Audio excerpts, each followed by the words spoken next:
Welcome to BVS Pragati channel. In this session, let's have a look at some more design considerations of MMIC SPST broadband switch. So in the previous session, we have discussed about the various topologies like series, shunt configuration. We have seen the advantages and disadvantages of all these configurations. We have decided which is the best and which offers a better optimization between insertion loss and isolation. And then we have discussed about one more important design consideration, that is the power handling capability of MMIC SPST switch, which is determined by the availability of on FETs to carry current and availability of off FETs to withstand voltage.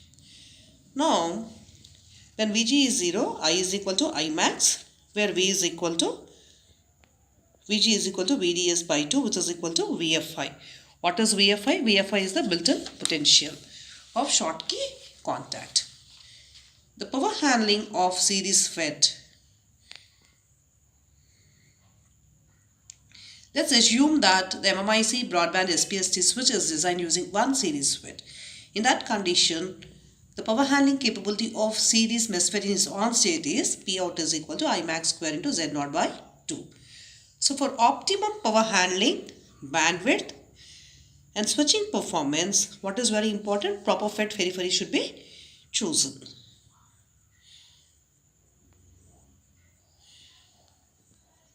Right.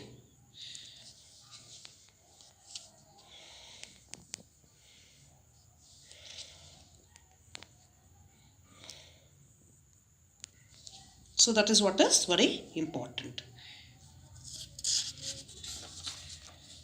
So, and with the why is that important? That would determine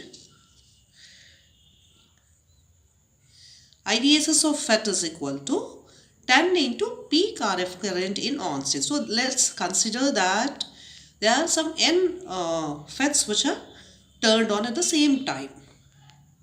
To see that MESFET MMIC switch is in its on state. In that case, what is the IDSS of all the FETs should be equal to 10 into peak RF current in on state.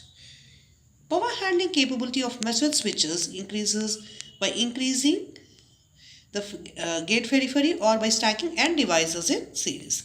Here, when you stack N devices in series, what happens?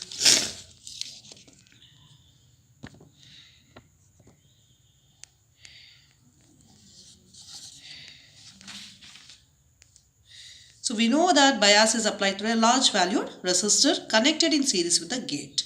So what is the advantage? This would allow the total RF voltage swing to be shared between S and drain electrodes. The loss is negligible for single FET switches. So for N FET stack with bias resistor of value R, in series with gate, P dissipated by P is equal to Z0 into 4n square by 12 NR, where N is number of FETs in the stack and R is the gate resistor value. P dissipated is the dissipated power or the power loss, and P is RF power, and T is the switching time. CG is the effective gate capacitance for a single FET switch with optimum periphery for power handling.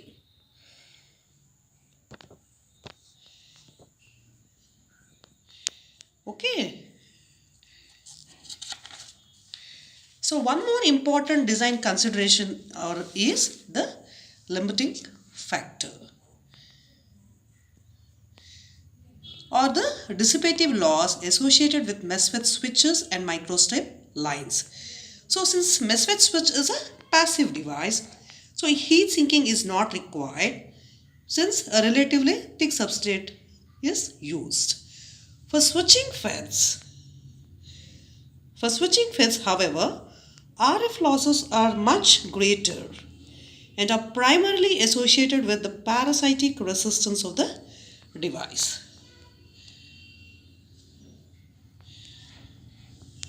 Okay. So what is how is the limiting factor Q defined?